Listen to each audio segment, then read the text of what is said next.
La foi est-elle une béquille pour les faibles? Certains affirment que la foi ne serait qu'une illusion que les personnes faibles d'esprit auraient prise pour une réalité, afin de trouver du réconfort et un sens à leur vie, oubliant, voire fuyant par là la réalité de la vie. Cette supposition sous-entend plusieurs choses.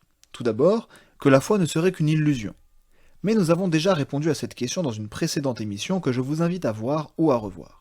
Ensuite, que la foi serait une béquille, une aide dans la vie, source de réconfort. Et enfin, que la foi serait pour les faibles d'esprit, et que les forts s'en passent pour affronter la dure réalité en face. Reprenons ces deux derniers points. La foi est-elle une béquille? Eh bien oui, d'une certaine manière, la foi peut être considérée comme une béquille. Il est vrai que la foi donne du sens à la vie, une espérance également, et qu'elle est source de réconfort. La Bible affirme par exemple que Dieu nous aime, nous protège, dirige nos pas, et nous invite à nous décharger sur lui de tous nos soucis, nous rappelant qu'il prend soin de nous. Les personnes qui ont la foi affrontent donc la vie d'une manière radicalement différente de celles qui ne l'ont pas. Donc oui, en ce sens, on peut dire que la foi est une béquille. Mais elle n'est pas que cela. La foi est aussi exigeante. Le croyant est appelé à mourir à soi-même pour faire passer Dieu au premier plan. Jésus a prévenu ses disciples qu'il leur faudrait porter leur croix, et que leur foi devrait faire face à l'adversité et à la haine. La vie du chrétien n'est pas un long fleuve tranquille, et ce n'est pas pour rien que Dieu nous encourage à persévérer dans la foi. Cependant, il nous assure aussi qu'il nous accompagnera dans toutes ces épreuves. Si la foi est une béquille, elle est donc une béquille exigeante. Intéressons-nous maintenant à la deuxième question. La foi est-elle pour les faibles? Eh bien oui, là encore, en un certain sens, la foi est pour les faibles, ou plutôt pour ceux qui se reconnaissent comme tels. En effet, la foi implique de reconnaître notre petitesse face à Dieu, notre dépendance et notre besoin de pardon de sa part.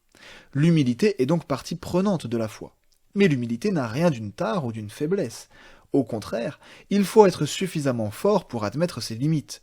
Dans la Bible, Dieu précise d'ailleurs qu'à travers nos faiblesses, il manifeste sa puissance. En effet, il convient de rappeler que la foi exige un courage non négligeable que Dieu promet de nous donner jusqu'à la fin dans sa parole. Dirons-nous que les apôtres ou les chrétiens persécutés dans certains pays, qui ont refusé de renier leur foi au prix de leur vie, étaient faibles d'esprit? La foi est donc pour ceux qui ont le courage de se reconnaître comme faibles et d'aller au bout de leurs convictions, fortifiées par Dieu lui-même. Mais après tout, en quoi serait-ce problématique que la foi soit une béquille pour les faibles? Est-ce que sous prétexte qu'elle apporte réconfort, sens et espérance à ceux qui reconnaissent en avoir besoin, il faudrait en conclure qu'elle soit fausse? Ce serait là tomber dans un sophisme génétique. Une proposition ne peut être considérée comme vraie ou fausse en fonction de son origine ou du genre de personnes qui la tiennent pour vraie. Ce n'est pas parce que la foi, ça marche, entre guillemets, que la foi est fausse. Au contraire, si Dieu existe, alors la foi, ça doit marcher. Il n'y a là rien de surprenant ou de problématique concernant la validité de la foi. La question que l'on doit se poser vis-à-vis de la foi, ce n'est donc pas celle de son utilité, mais bien celle de sa véracité. C'était Curious, j'espère que cette vidéo vous a plu, n'hésitez pas à me faire part de vos remarques et questions dans les commentaires ou par mail, pensez aussi à aimer la vidéo et à vous abonner pour soutenir la chaîne et être tenu informé de ces nouveautés. À la semaine prochaine.